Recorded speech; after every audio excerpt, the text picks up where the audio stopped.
Indian BrahMos corporation ব্রহ্মোসের next generation variant তৈরি করার দিকে ধীরে ধীরে এগোতে শুরু করেছে। বর্তমানে হাতে থাকা ব্রহ্মোস মিসাইলের থেকে এটি আকারে অনেক ছোট ও ওজন অনেক হালকা হবে। DRDOর ডাইরেক্টর জেনারেল এবং ব্রহ্মোস অ্যারোস্পেসের CEO ও MD অতুল দিনকর রানা জানিয়েছেন, এই মিসাইলটি তার ট্র্যাকেই আছে কতগুলি পরীক্ষা করার জন্য। 2025-এর মাঝামাঝিতে এই মিসাইলের পরীক্ষা করা হবে বলে নির্ধারণ করা হয়েছে। এই মিসাইলের প্রথম ট্রায়ালগুলিতে ফোকাস করা হবে এর এরোডাইনামিক ডিজাইন ও লঞ্চ প্ল্যাটফর্মের সেপারেশন মেকানিজমের উপর।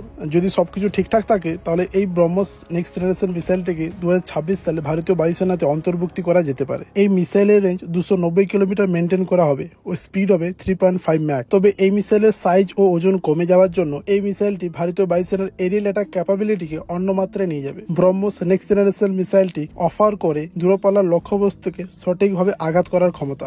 এর পরের আপডেটটি আসছে 28 ফেব্রুয়ারি ভারতীয় এরোস্পেস ইন্ডাস্ট্রির ক্ষেত্রে একটি গুরুত্বপূর্ণ দিন। হিন্দুস্তান অ্যারোনটিক্স লিমিটেডের light combat aircraft Tejas mark 1 সফলভাবে মেডেন ফ্লাইটটি সম্পূর্ণ করেছে। বেঙ্গালুরু টেস্টিং গ্রাউন্ড থেকে এটির ফ্লাইট টেস্ট করা হয়। 18 মিনিট ধরে এটি আকাশে তার আধিপত্য দেখিয়ে সফলভাবে অবতরণ করে। এটিকে চিহ্নিত করা হয়েছে LA5033 নামে। এটির সফল পরীক্ষা করে হিন্দুস্তান অ্যারোনটিক্স লিমিটেড একটি ঐতিহাসিক মাইলস্টোন অর্জন করলো। এই ফাইটার জেটটির ডিজাইন অনেকটা আপগ্রেড করা হয়েছে এবং আধুনিক যন্ত্রপাতি এটিতে লাগানো হয়েছে। এই তেজস মার্ক 1 যুদ্ধ বিমানের কন্ট্রাক্টটি 2021 সালে করা হয়েছিল।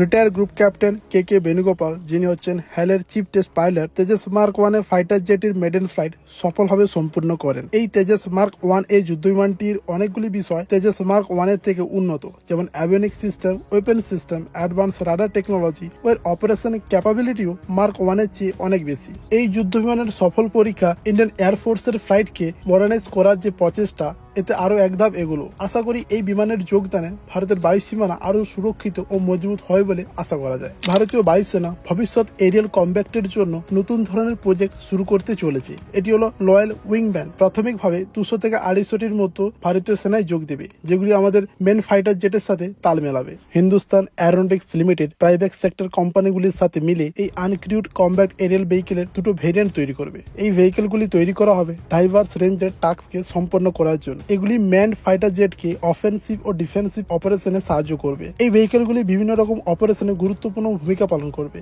যেমন হচ্ছে gathering intelligence, jamming technology, enemy কমিউনিকেশনে বাধা দেওয়া ও কমিউনিকেশন ব্রিজ হিসেবে কাজ করবে, যাতে আমাদের যুদ্ধ বিমানগুলি তাদের রেঞ্জের বাইরে গিয়ে অপারেশন করতে পারে। এই UCAV এর ছোট প্রোটোটাইপের ওপর টেস্টিং চলছে। 2 বছরের মধ্যে এটিকে পূর্ণমাত্রায় ডিজাইন ও ডেভেলপ করে এটিকে টেস্টিং করা হবে। ইন্ডিয়ান এয়ারফোর্সের টার্গেট হচ্ছে 2028 থেকে 30-এর মধ্যে এটিকে পূর্ণমাত্রায় বিকাশ করে অপারেশনের জন্য তৈরি করা হবে। হ্যাল অলরেডি এই প্রজেক্টের উপর কাজ করা শুরু করে দিয়েছে, এর গুরুত্বপূর্ণ বিষয়ের উপর, যেমন ডিজাইন ও ইঞ্জিন ডেভেলপ করা। এই UCAV গুলি নিজেদের সাথে সাপ্লিমেন্টারি অস্ত্র নিয়ে যেতে সক্ষম হবে, যাতে শত্রুকে সফলভাবে নিউট্রালাইজ করতে পারবে। ইন্ডিয়ান এয়ারফোর্সের লং উইংম্যান প্রোগ্রামটি ইন্ডিয়ান মিলিটারি এভিয়েশনের গুরুত্বপূর্ণ দিক হতে চলেছে। এই সেমি অটোনোমাস আনক্রুড এয়ারক্রাফটগুলি ভারতীয় বায়ুসেনার ঢাল হতে চলেছে। 30 মার্চ ভারতীয় সেনাবাহিনী সফলভাবে ব্রহ্মোস মিসাইলকে লঞ্চ করে আন্দামান ও নিকোবর দ্বীপ থেকে। এই মিসাইলের সফল ফায়ার ভারতীয় সেনাবাহিনীর ইস্টার্ন কমান্ডের ফায়ার পাওয়ার পুরো দুনিয়ার সামনে প্রদর্শন করলো। ইন্ডো প্যাসিফিক রিজিয়নে শান্তি ও সার্বভৌম রক্ষা করার জন্য এই মিসাইলে গুরুত্বপূর্ণ ভূমিকা পালন করবে। এর দ্বারা ভারত চীনকে বোঝাতে চাইছে যে কোনো পরিস্থিতিতে ভারত নিজেদের সার্বভৌম রক্ষা করার জন্য প্রস্তুত। আজকে এই পর্যন্তই, দেখা হচ্ছে পরের ভিডিওতে। জয় হিন্দ।